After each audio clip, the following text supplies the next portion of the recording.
Commence tout de suite? Tu me dis?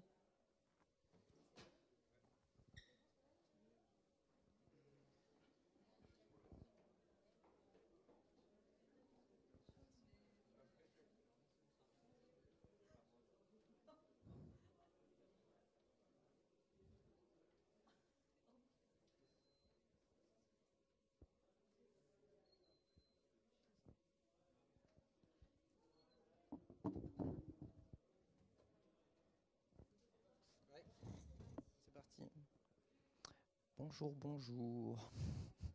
Voilà, je suis celui qui ouvre la session, la séance conférence de l'après-midi.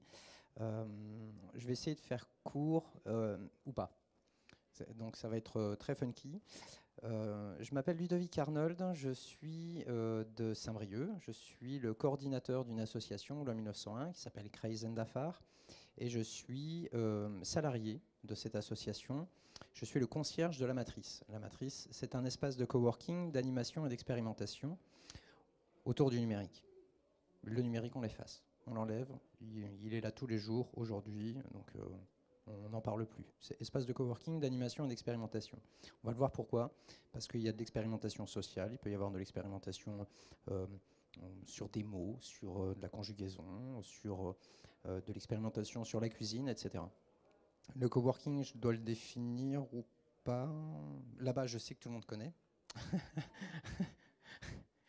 Le coworking, c'est un lieu et une communauté. C'est un lieu où les gens, plutôt des travailleurs indépendants, qui travaillent à la maison, qui sont rentrés dans un mécanisme d'isolement, de perte de motivation, euh, peuvent venir travailler à la mi-journée, à la journée, à l'heure, tout dépend du lieu, euh, sur leur projet, sur leur activité, mais entourés d'autres personnes. Et il se crée du lien social. Ça va être le fil rouge en fait. J'ai pas fait de slide. J'ai pas fait de slide. Et j'ai pas fait de slide. J'aime pas les slides. Ça va être un petit peu le fil rouge également de la petite conférence. Pourquoi je suis ici? Euh, Parce que Pierre me l'a demandé. Pierre m'a dit, il serait vachement bien que tu viennes donner un peu d'expérience, faire un retour d'expérience sur le tiers-lieu qu'on a monté à Saint-Brieuc. Je vais vous faire rapidement un petit historique. Euh, Pierre, c'est un copain. J'ai dit oui, d'accord, mais bon, parler de tiers-lieu, je suis pas forcément légitime. Je ne sais pas s'il y a des personnes légitimes en France ou dans le monde pour parler de tiers-lieu. Euh, je vais vous faire juste un petit retour d'expérience de la matrice, de pourquoi on en est venu à créer un tiers-lieu sur Saint-Brieuc, avec qui, comment et avec quels moyens. Euh, donc l'invitation de Pierre, je l'ai dit. Tout a commencé dans les années 2008-2009 sur Saint-Brieuc. Là, je vais vraiment donner l'exemple de Saint-Brieuc. Tout a démarré en 2009, début 2009, autour du réseau social Twitter, où on était quelques-uns à tweeter autour de sujets divers et variés, mais en hyperlocal, sur Saint-Brieuc ou sur le pays de Saint-Brieuc. On était tous autour de Saint-Brieuc. On ne se connaissait pas. Donc ça a commencé comme ça, on s'est trouvé des points communs, on a trouvé des atomes crochus entre les gens, et on s'est dit un jour ou l'autre, il va falloir qu'on se rencontre, parce que bon, le numérique, ouais, je le dis encore une fois, le numérique c'est bien, mais le monde de la viande, la vie physique, c'est beaucoup mieux, c'est beaucoup mieux, et c'est beaucoup mieux. Donc on s'est dit, on s'est rencontrés naturellement. Hein, c'est reparti. Donc tout naturellement autour d'une bière, un soir. On a fait connaissance, on a appris à se connaître, et puis on s'est dit, au fur et à mesure de se voir, de se rencontrer, on s'est dit, bon bah voilà, le bar c'est bien, le bar c'est super, c'est vachement bien. On peut trouver un bar avec du wifi, encore un peu numérique, allez, il va y en avoir tout le temps en fait. Mais ce serait vachement bien qu'on ait un lieu à nous, un espèce de local associatif où on puisse se rencontrer, où on puisse se retrouver, où on puisse passer la journée si on veut, pour pouvoir bosser, pour pouvoir partager, échanger, monter des projets, s'essayer, expérimenter, avoir le droit à l'échec, ne pas avoir cette vision de la société actuelle ou des sociétés actuelles, de se dire quand on échoue, c'est moche, c'est pas bien, t'as tout perdu, t'y arriveras plus. Donc on avait envie de monter un lieu comme ça. Ça s'est fait petit à petit. On a passé des étapes. On a tout appris en fait. Saint-Brieuc, c'est une petite agglomération, une centaine de milliers d'habitants. L'agglomération, la ville, c'est beaucoup plus petit. On est entre la ruralité et le milieu urbain. On est, on a l'écho du bruit de Rennes et l'écho du bruit de Brest. Donc on est entre les deux. Quand Rennes fait du bruit et quand Brest fait du bruit, ben on est là et puis on est secoué par l'onde.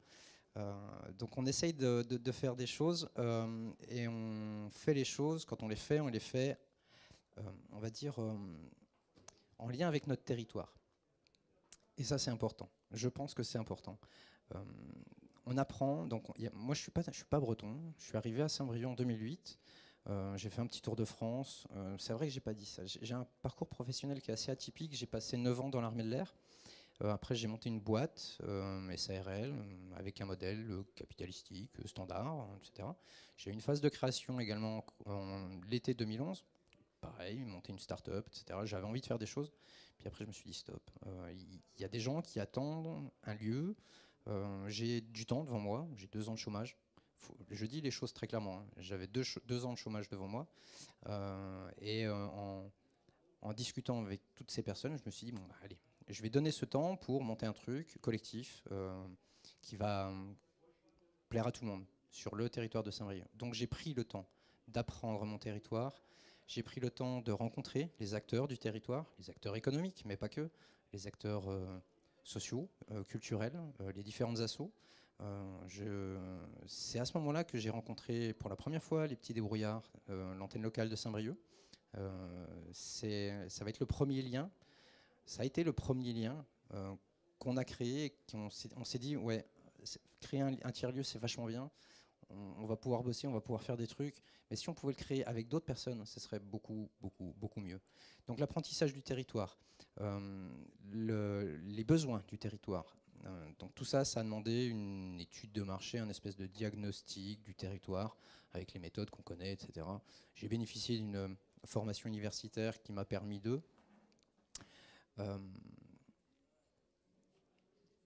le territoire, c'est la base d'un tiers-lieu. On s'est rendu compte que, parce qu'on a vu émerger en 2010 la cantine numérique de Rennes, on s'est dit voilà, c'est un truc comme ça qu'il nous faut, on aimerait bien pouvoir venir travailler quand on veut, profiter d'ateliers, d'expériences, avoir des retours d'entreprises locales, etc. Mais on ne pouvait pas faire un copier-coller de la cantine numérique de Rennes et la poser à Saint-Brieuc. On va faire exactement la même chose. Non, c'est pas possible. C'est pas possible, c'est pas possible, c'est pas possible. C'est pas possible pour deux choses. Le territoire et parce que c'est ce que fait aussi un tiers-lieu, c'est les personnes du territoire, les personnes qui sont potentiellement intéressées pour venir dans un tiers-lieu. J'ai pas défini tiers-lieu. Tiers-lieu. Alors pour définir tiers-lieu, il faut définir le premier lieu et le second lieu. Le premier lieu, c'est la maison. Le second lieu, c'est l'entreprise. Le tiers-lieu, c'est là où on peut aller en sortant de l'entreprise, avant d'aller à la maison, bricoler, rencontrer des gens, travailler, réfléchir, refaire le monde, boire une bière, manger une pizza. Donc un tiers-lieu, c'est une cantine, comme on a à Brest, comme on a à Rennes. C'est un makerspace, c'est un Fab Lab, c'est un hackerspace, c'est une bibliothèque. Ça peut être le McDo du temps, enfin, l'après-midi. Ça peut être n'importe quel lieu où les gens vont pouvoir investir le lieu, s'y retrouver et échanger. Un tiers-lieu, par définition, il est ouvert. Il est ouvert aux personnes du territoire. Donc j'ai vraiment simplifié le terme de tiers-lieu. Tiers-lieu, c'est le territoire et les personnes qui vont former ce tiers-lieu. Et les personnes du territoire, mais pas que. Donc sur Saint-Brieuc, il y a toujours tout à faire. C'est un peu comme Internet dans sa jeunesse, voilà, il y a 50, 60 ans, on ne savait pas trop quoi en faire. Il y a des gens qui ont pensé à des choses, des protocoles, des trucs. Un tiers-lieu, c'est pareil. Enfin, à Saint-Brieuc, c'était pareil. C'est toujours pareil. On crée des choses, on fait, on défait pour refaire. Si ça ne marche pas, on casse, on recommence. C'est comme un Fab Lab où les gens viennent apprendre, ils font des choses, ils ont droit à l'échec, ils ont droit de se planter sur une impression ou sur une découpe laser. C'est pas grave, ils vont apprendre, ils vont monter en compétences. À Saint-Brieuc, on fonctionne un peu comme ça, même beaucoup. Sur tout ce qui est budgétaire, finance, administratif, gouvernance. On expérimente à chaque fois. Le but, c'était et c'est toujours, c'est de créer du lien avec le territoire, notre territoire, Saint-Brieuc, le pays de Saint-Brieuc, les Côtes d'Armor, la Bretagne, la France, le monde, l'univers, Internet. C'était le but, enfin c'est le but premier, et c'est donc créer du lien avec son territoire, créer du lien avec ses acteurs économiques, sociaux, culturels, la population, les partis politiques, les syndicats. Il y a beaucoup de choses qu'on a entendues. Moi je suis là depuis hier soir, on a travaillé hier soir longuement sur les tiers-lieux bretons. Il y a beaucoup de choses qui reviennent, et on se rend compte que dans un tiers-lieu, la base, enfin le principe de base, c'est le lien social. C'est pas vraiment ce qu'on y fait à l'intérieur. Ce qu'on y fait, c'est ce que les gens vont apporter. Est-ce qu'il va y avoir de la fabrication numérique? Est-ce qu'il va y avoir de la couture? Est-ce qu'il va y avoir de la cuisine? Est-ce qu'il va y avoir du développement web? Est-ce qu'il va y avoir... On ne sait pas. C'est les gens, c'est le territoire, c'est les gens du territoire qui vont faire que ce lieu va fonctionner sur une problématique ou sur une thématique.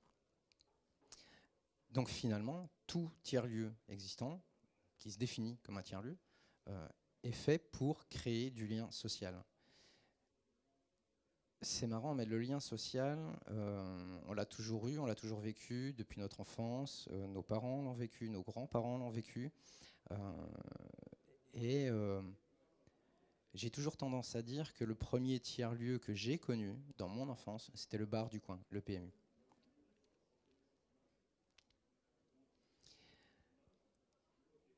Donc je le répète, c'est le territoire qui construit le tiers-lieu, mais pas que. Donc il y a l'homme, il y a les personnes, les femmes, les hommes. Dans ces femmes et dans ces hommes, il y a des motivés, il y a des non motivés, il y a des consommateurs, il y a des collaborateurs, il y a des chiants, il y a des pas chiants, il y a des gens qui viennent une fois, il y en a qui vont venir tous les jours. C'est ça qui fait la richesse de ces lieux. C'est vraiment, quand on va dans un bar, on se dit voilà, j'ai besoin de boire un café, on y va à deux, et puis on ne sait pas qui on va y rencontrer. Est-ce qu'il va y avoir le sous-l'eau du coin, ou est-ce qu'il va y avoir l'ingénieur de la boîte à côté? On ne sait pas. Et c'est ça qui fait toute la magie en fait de ces lieux, c'est qu'on ne sait pas qui on va voir à l'intérieur, on ne sait pas trop ce qu'on va en faire. Les chiants, les moins chiants, ceux qui vont faire vivre le lieu, forcément. Et ça c'est dans un foyer, on le voit très bien, un foyer avec plusieurs enfants, il y a toujours un enfant qui va prendre un peu plus le pas, qui va donner la main un peu plus que les autres, parce qu'il est comme ça, parce que c'est son fondement, il est motivé. Donc il va y avoir des gens qui vont faire le ménage régulièrement, il va y avoir des gens qui vont nettoyer les toilettes régulièrement, il va y avoir des gens qui vont aller chercher le papier toilette régulièrement. Ça va être souvent les mêmes. Ça fait partie de la communauté, ça fait partie de la vie de tous les jours, ça fait partie de... Donc pour que ça marche, il faut qu'il y ait de l'empathie, il faut qu'il y ait de la bienveillance, mais ça c'est bien beau, il arrive un moment où ça devient pénible, où ça devient chiant. Donc l'empathie descend, la bienveillance descend également, et il faut se repositionner parce qu'on aimerait bien que les autres fassent également, parce qu'on aimerait bien qu'on s'est approprié ce lieu, on se dit ce lieu-là, c'est... j'ai mon chez moi, c'est très bien, je fais ce que je veux chez moi. J'ai l'entreprise, ou pas. Et puis j'ai ce tiers-lieu, j'ai ce lieu où je viens régulièrement, que j'aime, où j'apporte le café pour faire le café, j'apporte les petits gâteaux ou les crêpes pour le goûter. Et j'aimerais bien que les autres fassent pareil, mais ça ne marche pas comme ça. On est tous des hommes et des femmes différents, on est tous uniques. On ne peut pas demander la même chose à quelqu'un, on ne peut pas demander ce qu'on fait à quelqu'un de le faire pareil, c'est pas possible. Donc il faut s'adapter, et c'est compliqué, c'est chiant, mais c'est rigolo. J'y reviendrai. Je regarde pas l'heure, je suis désolé, hein, je parle, mais après il faut me dire on arrête, et on arrête. Hein. On arrête? Non. Non, mais j'ai bientôt fini. Ça fait déjà un quart d'heure, dis donc. Donc je le disais, depuis hier, on entend beaucoup de choses. On a réfléchi entre tiers-lieux différents, avec des ambitions et des envies différentes. Une cantine numérique a des ambitions et des besoins et des envies qui sont différents des fabriques du Ponant, qui sont les besoins et les envies et les ambitions du consensus fabrique du Ponant sont peut-être différentes de la Maison du Libre, uniquement. Quand on prend juste la Maison du Libre, peut-être qu'ils ont des ambitions qui ne sont pas forcément exactement les mêmes que les ambitions du consensus. Je ne sais pas, j'en sais rien, je ne suis pas d'ici, je ne connais pas. Mais à Saint-Brieuc, on sait très bien que entre la Matrice, qui est un espace de coworking simili-cantine, on n'est pas cantine parce que c'est Saint-Brieuc, on voit bien que nos ambitions sont différentes du MJC, d'une cyberbase, d'un EPN. Et c'est ce qui est compliqué à faire dans la collaboration sur le territoire, c'est-à-dire se faire rencontrer tous ces gens aux ambitions complètement différentes, aux envies complètement différentes, les mettre autour d'une table et se dire, bon, bah voilà, qu'est-ce qu'on peut faire pour notre territoire ensemble. Ça, c'est compliqué. Quand on y arrive, c'est vachement bien. La preuve aujourd'hui, avec l'inauguration des fabriques du Ponant. À Saint-Brieuc, clairement, on n'aurait pas pu le faire, même si on avait eu les 1000 mètres carrés, etc. Mettre 3 acteurs économiques. Pour moi, la Maison du Libre, les petits débrouillards et Téléfab, ce sont des acteurs économiques. Les mettre ensemble à Saint-Brieuc, pour faire émerger un truc comme ça, donc on va attendre que l'onde du bruit se propage de Brest et arrive à Saint-Brieuc, et puis on verra ce que ça donne. Alors, je parlais de lien social, je disais que c'était la base des tiers-lieux. Alors, pourquoi c'est la base? Je suis perdu là. Oui, c'est bon. Pourquoi ces lieux sont des forces pour le territoire et pourquoi le maillage de ces lieux sont un atout également? Le lien social, c'est la base. On revient toujours au lien social.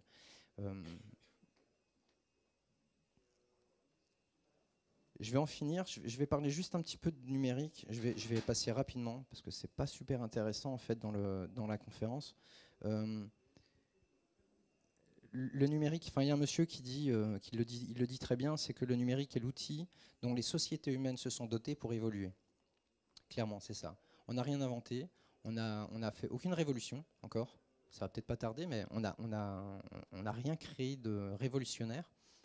Quand il y a des gens qui ont voulu mettre en réseau d'autres gens, des barbus qui fumaient du cannabis et qui prenaient du LSD. Là, tu vois, Pierre, non, il est parti. C'est le lien avec une conférence dans cet après-midi. Donc des barbus qui prenaient du LSD se sont dit, ouais, Scully, on va créer un réseau décentralisé, acentré, on va parler entre nous, etc. Mais c'est la base, hein, enfin, c'est le lien social. On s'est doté d'un outil, on a créé un outil, on n'a pas fait de révolution. Peut-être que cet outil va nous permettre de créer une révolution, on ne sait pas. J'aimerais bien. Après, bon, c'est moi. Donc oui, on est des barbus qui fumons du cannabis ou pas. On est ouvert. Alors, ces tiers-lieux ont pour vocation d'être ouverts. Ouverts parce que le numérique, parce qu'on est sur un modèle d'open source, de libre, de liberté, de ce qu'on crée, on veut que ça s'élève dans le bien commun, on veut que quelqu'un puisse se le réapproprier pour le modifier, pour l'améliorer, ou pas, ou le casser, mais pour apprendre. Uniquement, là-bas, c'est juste monter en compétence, c'est apprendre, apprendre, apprendre. Donc pour faire ça, monter un tiers-lieu, c'est bien, ouvrir les portes du tiers-lieu, c'est encore mieux. Mais quand on nous voit de l'extérieur, que ce soit nous à Saint-Brieuc ou que ce soit n'importe quel tiers-lieu, les fabriques du Ponant vont s'y confronter, c'est obligatoire. On est une communauté. Une communauté, c'est par définition ouvert. Mais vu de l'extérieur, c'est très fermé. En plus, quand on touche à de la techno, à des trucs un peu geek, etc., je ne suis pas un geek. Ça peut faire peur, donc le principe, et ça les petits débrouillards savent très bien le faire, et je pense que c'est la force d'être entouré des petits débrouillards, c'est d'aller envers le public, c'est d'aller voir le public, c'est d'aller à la rencontre du public. Et non pas attendre que les gens rentrent dans ces tiers-lieux. Non, il faut ouvrir ce tiers-lieu, il faut se sortir du tiers-lieu et faire la promotion et faire un peu de pédagogie et un peu d'éducation. Donc oui, on prône l'ouverture, donc restons ouverts fondamentalement, hein, c'est ça. Si on fait la promotion de l'ouverture du partage, si nous-mêmes on n'est pas ouverts, je ne vois pas comment on peut être crédible sur ces choses-là. Apporter de l'ouverture, c'est bien, mais s'ouvrir, c'est plus compliqué. Et s'ouvrir à plusieurs, c'est encore beaucoup plus compliqué. Donc finalement, tout ça, c'est bien, c'est compliqué, ça prend du temps. Les modèles sont différents, chacun s'essouffle à son rythme, chaque territoire monte son tiers-lieu à l'image de son territoire. C'est chiant, mais c'est vachement fun. Merci. Si vous avez des questions, parce que j'ai horreur de ça, de parler pendant 10 minutes, un quart d'heure, 20 minutes, et que personne ne parle, j'ai horreur de faire ça. Si vous avez des questions.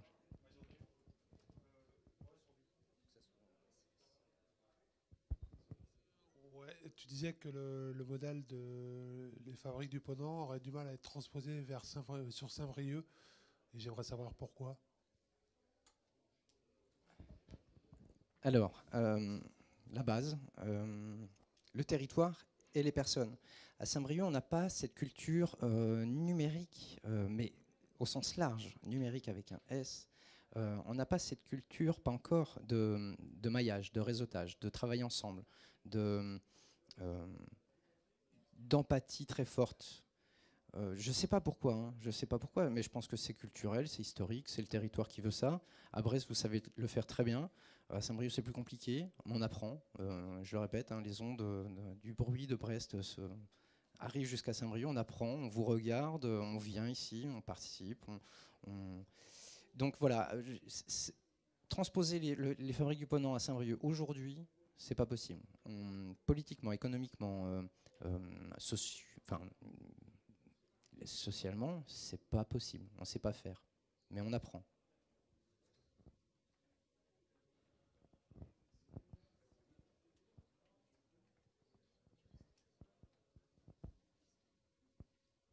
Ben merci. Bonne journée.